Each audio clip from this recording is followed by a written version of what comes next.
बस्ती वाला नहीं, बाहर से लोग न गया था और हमारा सामना हम योग से जाने खड़ा रहा और वो को घर जड़ेगा था और घर लूटी न ले गया। मतलब यह जो लोग ने की मनसा जो है हिंदू मुस्लिम जो भड़काया वो का परिणाम अपन अभी देखा ही, चाहे खरगोन में हो कि सेंधवा में हो कि और कई सारी जगह। और बेरोजगारी वाली बात सुमेर भाई ने जो कही, अग्निपथ वाली बात, अरे बेरोजगार तो जगह जगह कहाँ नहीं है, यहाँ कितनी बस में भरी जाएगा दाड़क्या। सबसे पहले मैं यहाँ की धरती को नमन करता हूँ। आप सब क्रांतिकारी जो यहाँ पर आए हैं, आप सबका अभिवादन और कीमती समय निकालकर इस दौर में हम सब एकत्र हुए हैं, आप सबको बहुत बहुत धन्यवाद। हमारे बीच में बाबा साहब संविधान निर्माता, उनको मैं नमन करता हूं और महात्मा गांधी जी भी राष्ट्रपिता के नाम से हम जानते हैं, उनको भी नमन करता हूं। साथ ही नर्मदा बचाओ आंदोलन और गरीब तबका जिस सरकार को एक ईंट से ईंट बजा देने का एक साहस दिखाने वाले ऐसी नेत्री हमारे बीच में मेगा ताई है, उनको भी उनके संघर्ष को और उनसे सीखते हुए मैं अपनी बात की शुरुआत करता हूँ। साथ ही जैसा कि हमारे बीच में नए जनपद सदस्य और सरपंच महोदया है, उनका भी मैं अभिवादन करता हूं। और साथियों, जैसा कि मुझे आदेश हुआ है अग्निपथ योजना के खिलाफ, तो बहुत साथी लोगों ने अभी न्यूज में सुना होगा अग्निपथ। ये अग्निपथ योजना क्या है? तो दो धारा में ये चीज बढ़ चुकी है। पहला धारा ये है कि सरकार का जो साथ देने वाले हैं, सरकार के लोग हैं, वो गिना रहे हैं कि अग्निपथ योजना हमारे युवाओं को 4 साल के लिए इतनी भर्तियां निकलेगी कि मतलब उनको सबको रोजगार मिलेगा। दूसरा धारा ये है कि हम चाहते हैं कि अग्निपथ योजना एक प्रकार से बेरोजगार युवाओं को के भविष्य पर कुठाराघात है, क्योंकि साथियों मोटा माटी अगर कह सकते हैं 4 साल के लिए हमारे बेरोजगार युवाओं को ये लोग भर्ती करेंगे और इन्होंने कहा कि उसमें से अप टू 25% यानी ज्यादा 25% के अंदर हम उन बेरोजगार युवाओं को वापस रेगुलर करेंगे। तो साथियों आपको बता दें, आर्मी एक ऐसी भर्ती होती है, कॉन्ट्रैक्ट पे कोई चीज नहीं है। आर्मी पे जब बंदा जाता है ना, उसके अंदर एक देश का जुनून होता है कि मैं मेरे देश के लिए कुछ करूंगा, मेरे देश के शहीदों में मेरा नाम आएगा अगर कुछ होता है तो, मतलब इतना जज्बा उसके अंदर होता है। और जब उसको वो तैयारी करता है, तो आर्मी में जो बच्चा तैयारी करता है ना, तो ऐसा नहीं कि उसमें अचानक सपना आ जाता है, उसका बचपन से होता है। 10वीं 11वीं 12वीं से जब वो बच्चा तैयारी करता है, तब जाके दिन रात मेहनत करके वो 12वीं पास करके नहीं तैयार होता है कि वो आर्मी के लायक बनता है। लेकिन इतने सालों से 2 साल से पहली बात तो भर्तियां नहीं आई, और जब भर्तियां जिन्होंने अग्निपथ नाम की योजना बना दी, अब उसमें आप मुझे ये बताओ, 4 साल के लिए सिर्फ बंदे को भर्ती करेंगे, 26 साल के बाद उसको 25-26 साल की उम्र उसको रिटायरमेंट देंगे। अब आप ये बताओ 26 साल और 25 साल का युवा कहाँ जाएगा? 25-26 साल का युवा कहाँ जाएगा? ये लोग ये बोल रहे हैं कि हम उसको 12 लाख रुपए देंगे, 10 लाख रुपए देंगे, उससे वो कहीं भविष्य की शुरुआत कर सकता है। तो जो बंदा ठेकेदार पहले 4 साल में ड्यूटी करेगा, तो पहले तो उसके दिमाग में धक्के यही चलेगी कि मेरे को वापस रेगुलर में लेंगे कि नहीं लेंगे, नहीं लेंगे, उसका भविष्य सुनिश्चित है ही। और ये कोई अग्निपथ योजना कोई आर्मी में नहीं, इससे पहले जितने ही भर्तियां थी, हम किसी भी कार्यालय में जाते हैं, आज के समय में आपको 70 से 75% वहां का कर्मचारी आपको कॉन्ट्रैक्ट पे मिलेगा, मतलब संविदा पे कर्मचारी मिलेगा, जिसका साल भर का ठेका होता है। आप मुझे ये बताओ, जिसका खुद का भविष्य उस कर्मचारी का भविष्य सुनिश्चित नहीं है, वो हमारा भविष्य क्या सुनिश्चित करेगा? वो क्या ईमानदारी से काम करेगा? और सरकार पूरे सेक्टरों को ठेके पे डाल रही है, और ये बहुत बड़ी साजिश है। आज देश में 45 सालों में सबसे हाईएस्ट बेरोजगारी है, सबसे हाईएस्ट बेरोजगारी है। ये रिपोर्ट कहती है हर घर में 1 बेरोजगार मिलेगा आपको, हर दूसरे घर में 2 बेरोजगार मिलेगा आपको। ये स्थिति है आज, लोगों के पास रोजगार नहीं है, और ये सरकार ऐसी गिना रही है कि हम बहुत अच्छे हैं, तुम्हारे यही अच्छे दिन है। और वो हमको तो अब यही लगता है कि यही अच्छे दिन हमको वो दिखाया था कि आज हम सड़कों पर बैठे हुए मिलेंगे। साथियों दूसरी चीज, आज जिस प्रकार से गुजरात में दंगे हुए थे 2002 के समय, और उस समय बहुत हंगामा हुआ था, अपन लोगों ने देखा था हमने।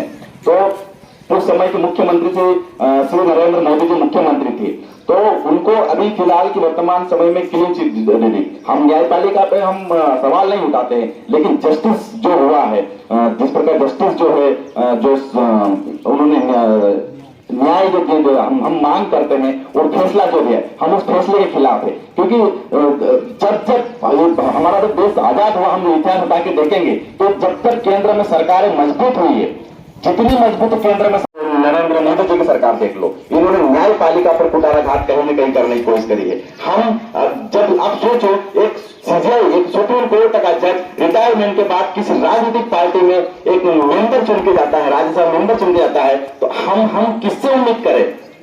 यहाँ पर मारने वाला भी वही है और बचाने वाला भी वही है। वो कहते हैं कि राजनीति में घरों को जलाकर तंबू दान करना राजनीति करते, तो भाजपा जी कहेंगे वो हो गया है कि वो घरों को जलाकर तंबू दान करते हैं और हमारे लोग तालियां पीटते हैं, वह देखो हमको तंबू दान किया गया है। ये चीज आज की वर्तमान हो रही, तो हमको समझना पड़ेगा साथियों। आज जो तीस्ता मैडम के साथ में हुआ, ये कोई छोटी चीज नहीं है। उन्होंने कई साल संघर्ष किया है, आज उनके साथ में होगा, कल मेरे साथ में होगा, आप आने वाले समय आपके साथ में भी होगा। तो हम कब तक हमको लड़ना पड़ेगा। संविधान में हमको अधिकार है, आर्टिकल 11 से लगाकर 22 तक आर्टिकल में हमको स्पष्ट रूप से हम जो कानून देश सरकारें जब आती है, संसद जब आवारा हो जाती है, तो सड़कों पर हमको उलगुलान करना पड़ेगा। और उलगुलान कैसा होगा? बस ऐसा ही उलगुलान होगा। आज हम देखते हैं कि जो हमको न्याय मिला है 60 लाख 580, ये कोई ऐसे ही नहीं मिल गया है। आज ये भले शिवराज जी मामा अपना छाती ठोक के बोलते हैं कि मैंने दिया, मैंने फलाना करा, इन्होंने क्या ऐसे ही नहीं दे दिया? इसके लिए कितना संघर्ष किया नर्मदा बचाओ आंदोलन में। साथियों में वहां से पुनासा हम गए तो प्रदेश दौरे पर, छात्र रिलेटिव बात बताऊं, प्रदेश दौरे पुनासा था, जो शिवा बाबा अपन बोलते हैं ना, वहां पे एक दोस्त मेरा मिला। तो हम जब दौरे पे थे तो उन्होंने बोला कि भैया आज हमारे घर ही खाना खाना। तो लोकेश चौधरी करके उनका नाम था, उनके घर हम बैठे, उनके घर बकायदा हम रुके। तो उनका खेत में ऐसा मकान था, तो बोला मतलब लोकेश भाई ये आपका भी डूब में? बोले भैया पूरा डूब में गया। तो कितनी क्या जमीन आपकी डूब में गई? तो उन्होंने बोला कि भैया हमारा तो मतलब 30-35 एकड़ की जमीन डूब में गई है हमारी।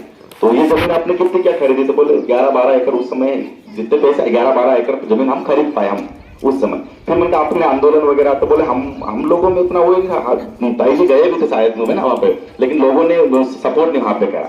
तो फिर उन्होंने सुनने में ये आया कि बोले हमको रातम रात बोल देगा तुम यहाँ से खाली करो या फिर डूब के मर जाओ। ये वहां पे हुआ है खंडवा का, ये बता रहा हूं मैं। आप जाके मतलब आप वहां इन्वेस्ट करेंगे ना, तो वहां कम से कम यहाँ तो सरकार 10 बार सोचती है। क्यों? क्योंकि वहां हमारी एकजुटता है, हमारे पास संघर्ष है, संघर्ष एक केंद्र बना हुआ। तो ये उसका एक सफलता का सीधा उदाहरण बता रहा हूं कि जब ये सरकारें जब उल्टा काम करती है तो उनको हमारी ताकत हम ऐसा एकजुट होकर कर सकते हैं। और एकजुट हमको होना पड़ेगा। इनके हर फैसले में, हर इनके निर्णय में अगर गलत निर्णय है तो हमें आगे आना पड़ेगा और हमें लड़ना पड़ेगा। और अगर हम नहीं लड़ेंगे तो मरेंगे। सीधा रास्ता है, आप लड़ो या फिर मरो। जैसे बोलते महात्मा गांधी नारा दिया था, करो या मरो। सीधी बात, देश आजाद होगा आपको लड़ना पड़ेगा, आपको खुद को ही लड़ना पड़ेगा। और हमारी लड़ाई कोई नहीं करना है साथियों। में हमेशा हमारा आंदोलन भी होता है बेरोजगार वाला, हम उसमें यही बोलते हैं कि आप घर बैठ के ये सोचते हैं कि मेरी लड़ाई में आंदोलन में क्यों जाऊं, नहीं जाऊंगा, फिर जो सबका होगा वो मेरा होगा। तो सब तो मरने वाले हैं, लेकिन हम मरेंगे तो ऐसा मरेंगे साले कि कुछ करके जाएंगे। हम ऐसे कुत्ते की मौत नहीं मरेंगे, सिंपल नहीं मरेंगे। और हम करेंगे तो आने वाली पीढ़ियों को याद रहे, हमारा संघर्ष आने वाली पीढ़ी का, ऐसा करके मरेंगे। क्योंकि जीते तो सब लोग हैं, कम से कम रोड पे हम मरेंगे। लेकिन हम सरकार के षड्यंत्र थे और इनके खिलाफ से नहीं लड़ेंगे। और जब हमारे खिलाफ अन्याय होगा साथियों, हम अब जो तीस्ता मैडम के उसमें समर्थन में आज मेन कार्यक्रम वही था दादा, तो उनके उसमें आए हैं, तो हमें एकजुट सभी साथियों को होना पड़ेगा। और पुनः आप सबको बहुत बहुत धन्यवाद। ताई जी को बहुत बहुत धन्यवाद। मैं सवेरे कार्यक्रम में शामिल नहीं हो पाया क्योंकि राजपूत साइड था मैं, और थोड़ा लेट भी मुझे मतलब समय भी मिल गया था, लेकिन फोन नहीं उठा पाया था। उसके लिए माफी चाहूंगा मैं। और पुनः सभी साथियों को बहुत बहुत धन्यवाद। इंकलाब जिंदाबाद, लड़ेंगे जीतेंगे। नई रोशनी लाई है, नई रोशनी लाई। धन्यवाद बड़ौदा जी, आपने जो पानी पीने के लायक नहीं है, ये सर्टिफिकेट बंबई के लेबोरेटरी ने जब मैंने टेस्टिंग के लिए पानी दिया, राजघाट का तो दिया है। और इसी के कारण पथरी हो रही है, इसी के कारण कैंसर हो रहा है, इसी के कारण पेट की बीमारियां हो रही है। और मल्टी स्पेशलिटी हॉस्पिटल्स 10 हो गए बड़वानी में। तो कैसे हम लोग एक एक मुद्दा उठाएंगे, ये भी सोचना है। ये सभी मुद्दों के सभी कागजातों की आपको देने की जिम्मेदारी हमारी है। आपको जो चाहिए ले लीजिए। और यहाँ देवराम भाई है, जहाँ वहीद भाई है, यही बढ़ेंगे तो हम आगे बढ़ेंगे इंदौर और भोपाल की तरफ, यही हमारा कहना है। तो ये अभी बहुत हो गया है। इन्होंने पुनर्वास अधिकारियों को हटा दिया है, इन्होंने पुनर्वास के लिए पैसा नहीं है कहकर गुजरात के साथ जो चर्चा हो रही है उसमें वन भूमि का पैसा मांग रहे हैं, शासकीय भूमि डूबी उसका पैसा मांग रहे हैं, लेकिन पुनर्वास का काम कितना बाकी है ये नहीं बता रहे। तो झूठ झूठ शपथ पत्र सुप्रीम कोर्ट में देने वालों को कोई सजा नहीं हुई, पर 2009 से ये जीरो बैलेंस सबका हो गया कहते कहते अभी हमने मुकेश भाई ने पूरे आंकड़े निकाले हैं। तो टोटल आंकड़ा कितना आया? 2017 के बाद हजारों को घर प्लॉट मिला है। तो देखिए, एक चिखलदा का संघर्ष हम भूल नहीं सकते। आज भी वहां गांधी बैठे हैं चिखलदा में और आपके गांव की रक्षा कर रहे हैं कि भाई, तो ये जरूरी है कि हम सब लोग बसाहट को एक आदर्श पंचायत बनाएं और जनपद में भी आदर्श काम करें, एक पैसे का भ्रष्टाचार न करें। नहीं तो इनको पकड़ने के लिए कौन है? हम ही है, और कौन पकड़ेगा? तो भाई लोग साथ दीजिए इनकी, और इनको भी भ्रष्टाचार और अत्याचार मुक्त कीजिए। आज हम और एक गंभीर बात लेकर आए। आपकी 7 बजे की दूसरी मीटिंग भी है, वो मुझे नहीं पता था, लेकिन आज हमने ये सोचने का समय है कि सामाजिक कार्यकर्ताओं के साथ केंद्र की सरकार कैसा व्यवहार कर रही है। कितने लोग जो पढ़े हैं, अभी विदेश की संस्थाओं ने उसकी जांच करवाई, तो क्या निकला है? उनके कंप्यूटर में झूठा क्या बोलते हैं वो जो डालते हैं, पेन ड्राइव डालकर झूठे कागज डलवाए और उन पर आरोप किया कि ये तो मोदी जी की हत्या करने निकले। अब देखिए, सुधा भारद्वाज जो हर बार मेरे साथ रहती थी, इंदौर में भाषण देती थी, एक बड़ी वकील थी, केवल आदिवासियों के लिए काम करती थी, और फिर दिल्ली में वो प्राध्यापक बन गई। उनको ऐसा झूठा आरोप डालकर लगा था, अभी जमानत पर छूटी है। कोई उनका विरोध के आरोप साबित नहीं कर सकते हैं, लेकिन 3 साल अंदर बिताने पड़े। फादर स्टैन सैमी, ये भी झारखंड के आदिवासियों के लिए कंपनियों के खिलाफ लड़ते थे। पत्थलगड़ी का राज उन्होंने एक प्रकार से किया था। इतने विनम्र, कोई धर्म बिर्म की बात न करने वाले गुजर गए जेल में। हम लोगों ने जाकर कहा गृह मंत्री को महाराष्ट्र के कि भाई आप देखो, उनको अच्छे हॉस्पिटल में तत्काल करो। बोले मैं क्या करूं, केंद्र मान नहीं रही है। महाराष्ट्र सरकार की तो इच्छा है कि इनकी जान बचाए, हमारे जेल में लाकर रखा है महाराष्ट्र में, लेकिन ये केस हमारी नहीं है। अभी ये भी मालूम पड़ा कि पूना के पुलिसों ने ये सब कारस्थान में हिस्सा लिया था। तो महाराष्ट्र के गृह मंत्री को मालूम नहीं और पुलिस साथ देते हैं केंद्र सरकार की। ऐसी ऐसी हकीकतें हो रही है। और परसों के रोज जो हुआ है, ये तीस्ता बहन के साथ, कहाँ है वो तीस्ता बहन के साथ? ये बहन कौन थी और आज है, जिंदा है, लेकिन इसने क्या नहीं किया है। गुजरात के दंगे में जब 2000 लोग मारे गए, इसने हिंदू या मुस्लिम नहीं देखा। हर जगह की हत्या की केस इसने जितनी बारकाई से आगे बढ़ाई है, उतनी मैंने कोई वकील ने भी किया हुआ नहीं देखा। इनके पिताजी, जिनका मैं भी नर्मदा में सलाह लेने जाती थी कभी, अतुल सेटलवाड जी पहले अटॉर्नी जनरल रहे, सबसे बड़े अधिवक्ता। और तीस्ता बहन इसीलिए जो भी मुद्दा हाथ में लेती थी, बहुत ही खूबसूरती से केस लड़ती थी। तो 11 केसेस में बहुत सारे गिरफ्तार हुए। वो बाबू बजरंगी हो या गुजरात की मिनिस्टर माया कोडनानी हो, जो आज जमानत पर छूटी है, पर गिरफ्तार किया गया नरोड़ा पाटिया के केस में, जिसमें 10 लोगों को कुएं में ढकेल कर मार दिया गया था। और एक एक बात तिस्ता की सच्ची होती है।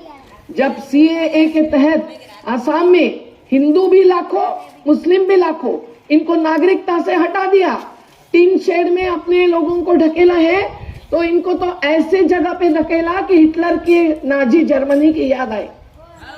तिस्ता आसाम में ही रहने गई, वहीं रहकर उन्होंने एक एक केस को आगे बढ़ाया और उनको न्याय दिलवाया। आप सोचिए कि ऐसे लड़ने वाली सामाजिक कार्यकर्ता, इसको परसों कैसे गिरफ्तार किया।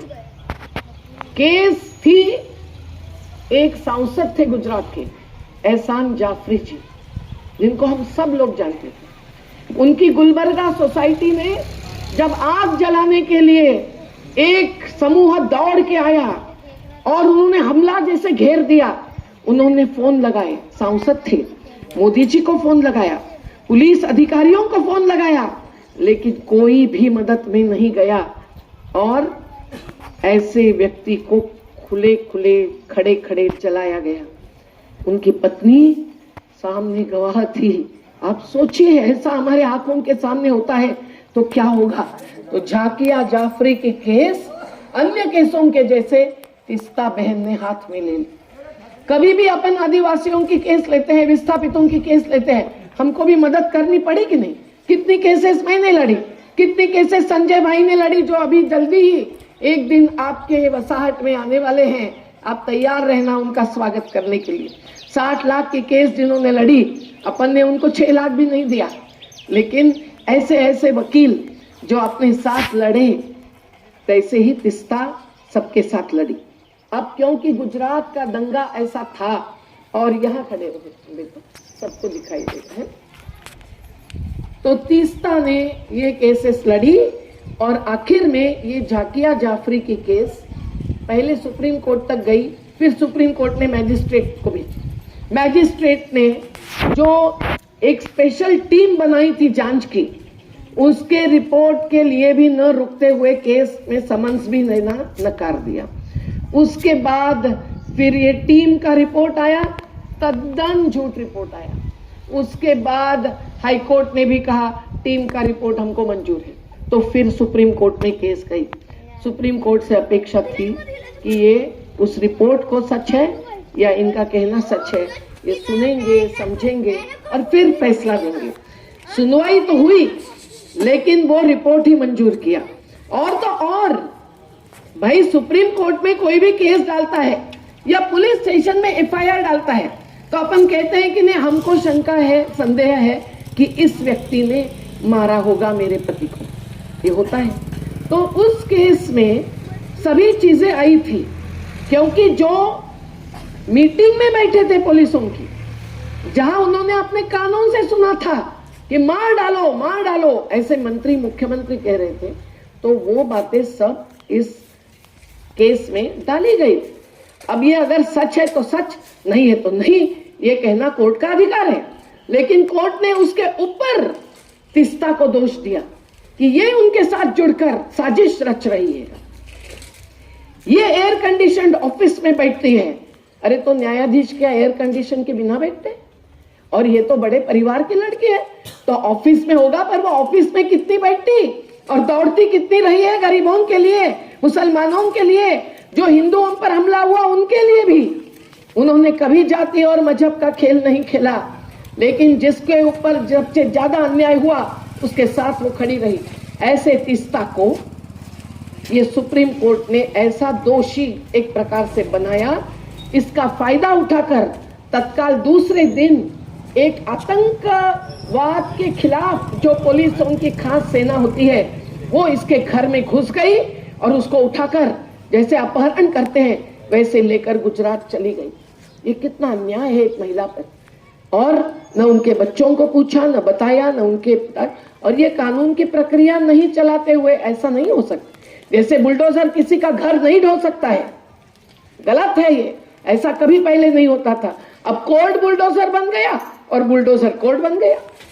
बुलडोजर तय करता है किसका घर धौंस देना है और कोर्ट तय करता है कहां बुलडोजर चलाना है। अधिकारों के ऊपर बुलडोजर चला रहे हैं। ये अधिकारों के लिए लड़ने वाली तिस्ता अगर जेल में गई है, कल मुझे भी डालेंगे जरूर। आपको मैं ये भी बताती हूँ, आज अगर आप कहेंगे कि नहीं भाई हम तो डरते हैं, हम कैसे बोलेंगे, अगर तीस्ता को उठाया हमको भी उठाएंगे, तो मुझे भी अंदर डालेंगे तो आप नहीं उठेंगे। आप ध्यान दे लीजिए, तीस्ता और मेरे खिलाफ जो खास कोशिश करते थे बदनामी की, जिन्होंने मेरे ऊपर साबरमती आश्रम में हल्ला किया, जिस व्यक्ति के खिलाफ अपराधी प्रकरण गुजरात के कोर्ट में जारी है, हम सामने खड़े रहते हैं, उस व्यक्ति को मोदी जी ने लेफ्टिनेंट गवर्नर ऑफ दिल्ली बनाया। और उनकी खासियत क्या बताई कि उन्होंने मुझे और तीस्ता को बदनाम कर दिया। अब कितना बदनाम किया हम जानते हैं, देश भर में जाती हूँ, हर कॉलेज में बुलाते हैं, हर बस्ती में बुलाते हैं, हम हर मुख्यमंत्री से मिलते हैं, लेकिन ऐसी एक रचाई साजिश। तो आप समझिए कि सामाजिक कार्य करने वाले, अन्याय के खिलाफ लड़ने वाले कोई बाहर नहीं रहे, जेल के अंदर रहे, ये चाहते हैं। और इसीलिए तीस्ता को गिरफ्तार किया। और किसको गिरफ्तार किया? और इस व्यक्ति को गिरफ्तार किया। ये व्यक्ति कौन है? ये आर.बी. श्री कुमार इनका नाम है। आप अगर इनकी सुनते तो ये वेद, पुराण, भगवत गीता सबके अभ्यास, और ये गुजरात के प्रमुख पुलिस महानिदेशक रहे हैं। ये पहले गुजरात के 8 जिलों में एसपी रहे। इनका सम्मान किया गया सबसे अच्छे कार्य के लिए। इन्होंने अपराधियों की सफाई कर दी एक एक जिले से और एक शांति का माहौल बनाया। इन्होंने कानून भी पढ़ा है LLM तक, और वो भी फौजदारी गुनाहों का कानून। इन्होंने क्या नहीं पढ़ा है। और ऐसे व्यक्ति को इंटेलिजेंस, मतलब जो CID होते हैं, उसकी डिपार्टमेंट का प्रमुख बनाया था। उनको बाजू में कर देते, लेकिन कोर्ट ने कहा कि इनको जानबूझ के नकारा जा रहा है, उनको पद मिलना चाहिए, तो उनको पद देना पड़ा मोदी जी जब मुख्यमंत्री थे। आप समझिए कि आज उन्होंने ये किताब लिखी। इन्होंने रिटायरमेंट के बाद ये किताब लिखी, गुजरात पर्दे के पीछे, और इसमें ये अंग्रेजी है, इसका अभी हिंदी तत्काल करने की मेरी भी इच्छा है। इसमें एक एक चीज उन्होंने लिखी है, इसमें एक भी चीज झूठी नहीं हो सकती है। ये इतने बड़े पुलिस अधिकारी रहे, लेकिन इनको भी गिरफ्तार किया गया, क्योंकि जो आयोग बना था जांच के लिए दंगे के बाद, उसमें इनका भी बयान था। बस यही कारण। और सुप्रीम कोर्ट ने इस प्रकार का फैसला दिया जिसमें न्याय नहीं है, जिसमें जो याचिका करता है उन्हीं को आरोपी बनाया। मतलब समझो कोई FIR करेगा, अपने घर का कोई व्यक्ति मारा गया, तो उसमें वो कहेगा कि भाई हमको लगता है कि इसने ऐसा किया है, इसने ऐसा किया है, तो वो सच है कि झूठ है ये कहना कोर्ट का अधिकार है। याचिकाकर्ता को जेल में भेजना कोर्ट का अधिकार नहीं है। आज देश के तमाम वरिष्ठ अधिवक्ता आज इस जजमेंट का विरोध कर रहे हैं, क्योंकि कोर्ट के फैसले पर टिप्पणी करने का अधिकार हमको संविधान ने दिया है, बाबा साहब ने दिया हुआ है। हम कोई डरते नहीं है। हमारा भी फैसला आया था कि बस सब कुछ हो गया है, अब बांध पूरा करो, लेकिन मुझे याद है हम रोते हुए दिल्ली से आए, पर गायत्री मंदिर में अपनी बहनों ने बिठाए के रखा था, और जब हम वहां पहुंचे मैं तो रो पड़ी, पर महिलाओं ने उठकर कहा, अरे क्या उन्होंने मंजूर किया तो क्या है, हमने मंजूर नहीं किया है। ये 2000 की बात, और 2000 से 2019 तक पानी भरने नहीं दिया। ये आप सबको सलाम करने कैसे आपकी ताकत रही, महिलाओं की ताकत रही। तीस्ता और आर.बी. श्री कुमार, इन दोनों को अभी जेल में ढकेला है, तो ये क्या करेंगे ये कह नहीं सकते हैं। आज सालों तक सड़ रहे हैं सामाजिक वरिष्ठ कार्यकर्ता जो निस्वार्थी रूप से लड़ रहे थे।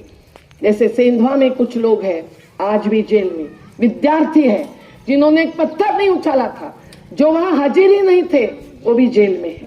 SDM मैडम कहती है मैं क्या करूं, मेरे हाथ में। खरगोन में दोनों बाजू के घर जलाए गए, लेकिन आज रात को 2:30 बजे घर में घुसकर जिसकी 15 दिन पहले शादी हुई थी, उसके बेडरूम में घुसकर उसको खींचकर गिरफ्तार कर दिया। एक मानसिक दृष्टि से बीमार व्यक्ति, उसको गिरफ्तार कर दिया। एक दोनों हाथ टूटे हुए, उस पर आरोप लगा दिया। आपको क्या बताऊं, ये एक एक कहानी अब रिपोर्ट के रूप में बाहर निकालना एक बात है, लेकिन ऐसा जब होता है तब वहां पहुंच जाना, ये कितने लोग करते हैं? बहुत कम लोग करते हैं, डरते हैं। राजनीतिक दलों के लोग, वो सत्ता में हो या विरोध में हो, बोलते हैं भाई हम कैसे जाएंगे, और हम जाएंगे तो हमको भी आरोप लग जाएंगे। अरे तो क्या डर पोकता है? अगर अपन ने कुछ गलत नहीं किया है तो क्यों डरना चाहिए?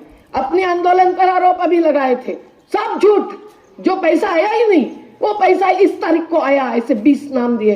वो 20 नाम कौन है मालूम नहीं, हमने साबित किया। भाई देखो हमारा बैंक स्टेटमेंट, देखो हमारा बैंक बुक। किसने किया था? वही अडानी के लोगों ने किया था। तो साथियों, डरने की जरूरत नहीं है, पर ये जो ऐसे हथियार उठा रहे हैं, आतंकवाद का विरोध, ईडी नाम की एक संस्था, इनकम टैक्स के कमिश्नर, तो ये सामाजिक